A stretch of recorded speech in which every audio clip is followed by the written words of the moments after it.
அந்த metro station வர்றதுக்கு முன்னாடி அந்த இடத்துல என்ன இருந்ததுன்றதை ஹீரோயின் இப்போ தான் ரிசர்ச் பண்ணி பார்க்குறா. அங்கே வாழ்ந்துட்டு இருந்த நிறைய பேர் இறந்து போயிருக்காங்க, அதுவும் மர்மமான முறையில். இதை தெரிஞ்சுக்கிட்ட ஹீரோயின் ஸ்டேஷன் மாஸ்டர் கிட்டே இதை பற்றி கேட்கலான்னு போகிறா. இங்கே நடந்த மர்மமான கொலைகளை பற்றி சொன்ன நீங்கள் இந்த வெல்கம் சர்ச் மேலே தான் மெட்ரோ ஸ்டேஷனை எழுப்பப்பட்டிருக்கின்ற விஷயத்தை ஏன் மறைச்சிங்க?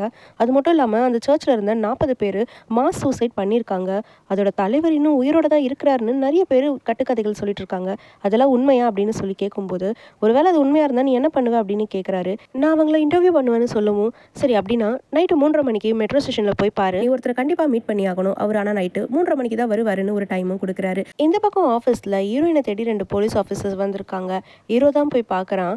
அவங்க போட்ட வீடியோ பார்த்துட்டு தான் நாங்கள் இங்கே வந்திருக்கோம், அவங்கள கொஞ்சம் கூப்பிட முடியுமான்னு சொல்லி இங்கே கேட்டுட்ருக்க. இந்த பக்கம் அப்படியே ஹீரோயினை காட்டுறாங்க.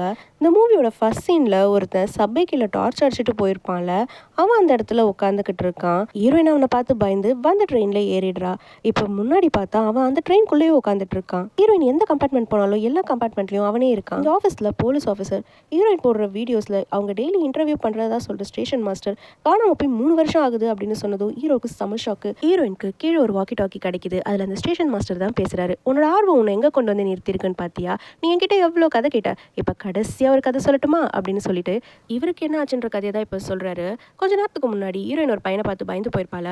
அவனும் இவரும் ஒன்றா தான் ஒர்க் பண்ணியிருப்பாங்க. இவங்க நைட் ஷிஃப்ட்டில் இருக்கும்போது கேமராவில் யாரோ சபையில் கிராஸ் ஆகிற மாதிரி இவருக்கு தெரியவும், கீழே யாருன்னா ஆளுங்க இருக்காங்களான்னு போய் செக் பண்ணிட்டு வான்னு இவனை அனுப்பியிருப்பாரு.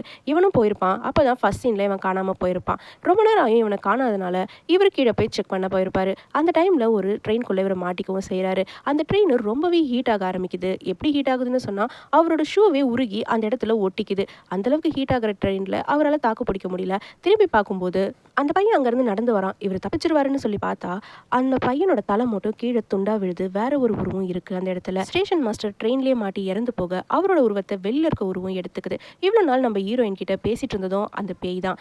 இந்த கதையை சொல்லி முடிக்கும்போது ஆட்டோமேட்டிக்காக அந்த ட்ரெயினோட டெம்பரேச்சர் அதிகமாகுது. ஸ்டேஷன் மாஸ்டருக்கு என்ன நடந்ததோ அதே தான் நம்ம ஹீரோயினுக்கும் நடக்குது. இவ ஓடி வந்து பார்க்கும்போது அந்த ஸ்டேஷன் மாஸ்டர் விசில் ஊதி அந்த ட்ரெயினை அனுப்பி வைக்கிறாரு. இவ்வளோ நாளாக ஸ்டேஷன் மாஸ்டர் உருவத்தில் இருந்தது ஹீரோயினோட உருவத்துக்கு மாறிடுது. இந்த நேரத்தில் மெட்ரோ ஸ்டேஷனுக்கு ஹீரோயினை தேடி வர இவன் ஹீரோயின் மாதிரியே போகிறான். ஹீரோவும் அவனை நம்பிடுறான். இதுக்கப்புறம் டு பி கண்டினியூட் அப்படின்னு சொல்லிட்டு இந்த கதையை முடிச்சிருக்காங்க.